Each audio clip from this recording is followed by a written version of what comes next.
Hmm.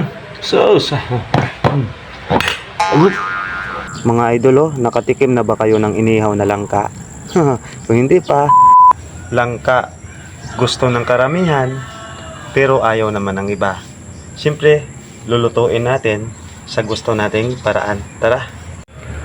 So yun mga idol, nakagawa na tayo ng apoy dito sa likod ng bahay. Siyempre yung sunod natin gagawin, ipatong muna natin itong langka natin. Ayan, shout out sa mga nakatikim na ng inihaw na langka.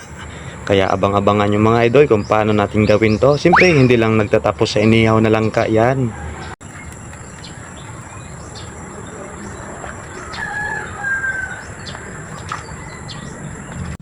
Medyo makulimlim yung panahon ngayon mga idol. Naka-zoom in pala tayo. Ayan, medyo makulimlim pero okay lang yan. Ayan, hintayin na lang natin yan mga idol na mangitim yung buong langka. Siyempre marami pang proseso yan. Kaya shout out muna sa mga viewers natin dyan, sa mga followers natin. Ayan, thank you sa patuloy na suporta ninyo mga idol. Yan mga idol, medyo nangitim na siya pero may konting brown pa. Hintayin na lang natin na masunog lalo yung yung balat. Bali yung balat lang yung masusunog dyan mga idol, pero yung laman sigurado magiging kulay ginto yan at napakabango yan mamaya pag binuksan natin mga idol. Yan mga idol, itim na, sunog na, naputol na. Pwede na to mga idol. Yan, kunin na natin yan. Yeah, ayan, lambot na. Yan, pwede na to. Sunod mga idol, ilagay na natin ito sa aluminum natin na palanggana para ito'y mahugasan na. Kailangan din natin ibabad sa tubig yung mga idol para mawala yung init at matanggal yung mga dumi na kumapit dyan sa balat ng langka natin.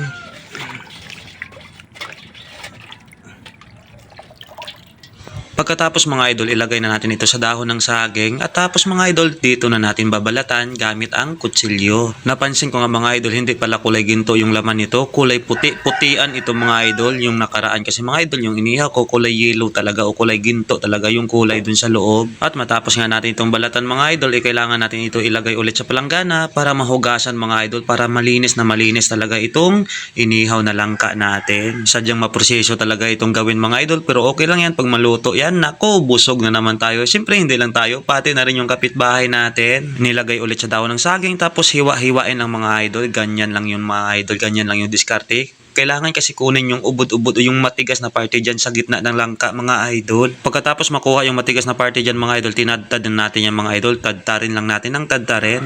Sunod mga idol, ilagay na natin ito sa kawali. Yan. Yan. Siyempre, kung gusto nyo rin pahirapan yung sarili nyo, pwede nyo itong gayahin mga idol. Lagyan natin ng tanglad, pampabango yan dito sa gitna. Luya, bawang, sibuyas, batuan.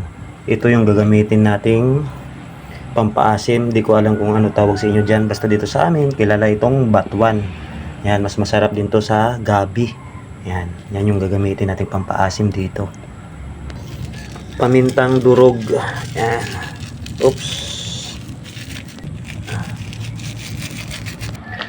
Magic sarap. Ayan. Siyempre, hindi mawawala yung pampaalat natin. Asin. At yung pinaka-importante, yung gata. Ayan. Haluin na kaagad natin dito habang wala pa sa apoy. Yan, parang salad lang mga idol. At syempre, pakuluan muna natin mga idol. Lulutuin lang natin yan sa gata hanggang sa lumambot itong pampaasim niyang batuan mga idol. Kaya pakuluan muna natin. Ayan, kumulo na mga idol. Lakas ng apoy, bao kasi ng nyug yung gamit natin. Mabilisan. Lagyan natin ng asukal mga idol para maghalo yung yung tamis at asim ng batuan. Grabe, ang lakas ng apoy. Yan. Okay na to mga idol. Pwede nang tirahin.